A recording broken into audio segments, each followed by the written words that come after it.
Mental health is something that is so prevalent and people are talking about it more now.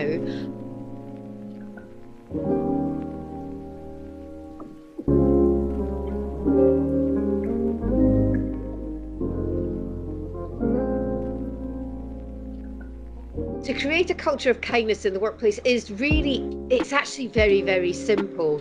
It's things that people don't think about. Depending on how big the company is, how big the business is, sometimes people feel a little bit lost.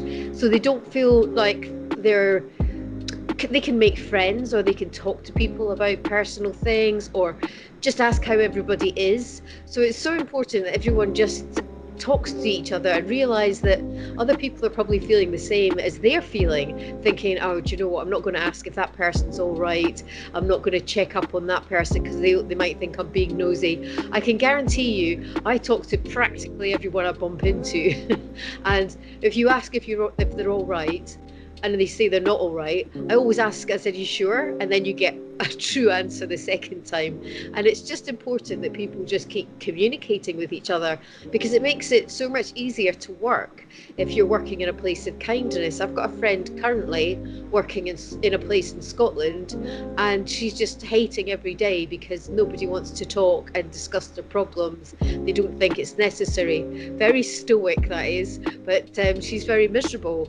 And so I get phone calls from her of an evening just saying, I wish everyone would talk and it would just make the place feel kinder, warmer, and a happier place to work. So it's all about communication and realizing that other people would like your kindness as much as you would like their kindness.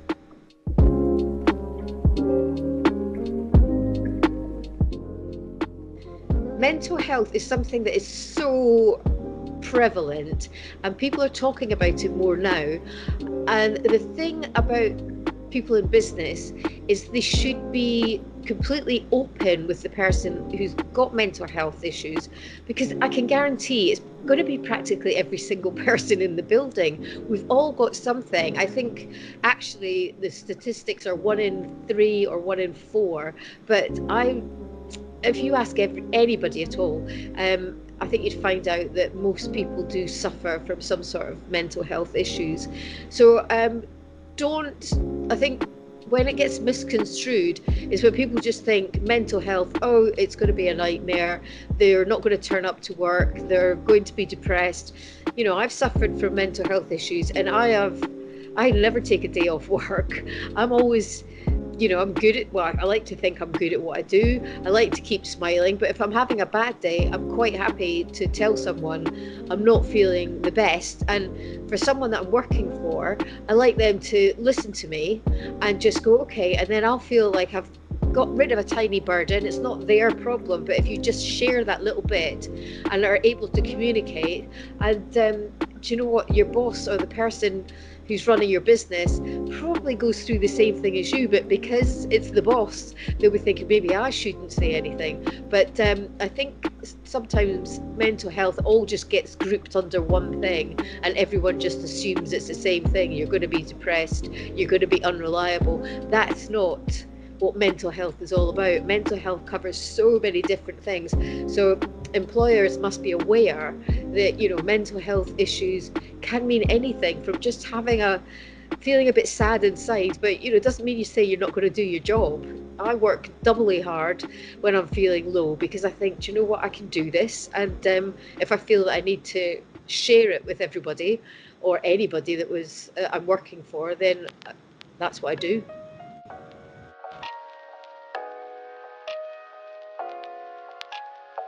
When I leave my public talks, my Instagram, my private messaging goes a little bit crazy with people saying lots of lovely thank yous. And do you know what? I decided to talk to the boss, or I've spoken to someone that I didn't think liked me and I got the wrong end of the stick.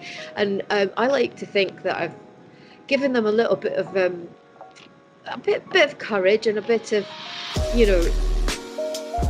self-love, that they can actually just combat whatever it is that's upsetting them, or anything that's giving them little niggles. So that makes me feel good. And also I offer free hugs at the end. So if anyone wants to come up and give me a hug and have a chat, I always try and put an extra bit of time in at the end. I can't stay there all day, obviously, because I talk too much. And if they talk too much, yeah, it would just be never ending. But I like to think that they go away feeling a bit more positive, a bit more empowered, and a bit more included, and realise that, you know, they're a special part of a team, because, you know, it takes lots of people to make up teams, and if without that person, there's going to be someone missing. So, you know, everyone's important, and I want people to feel that.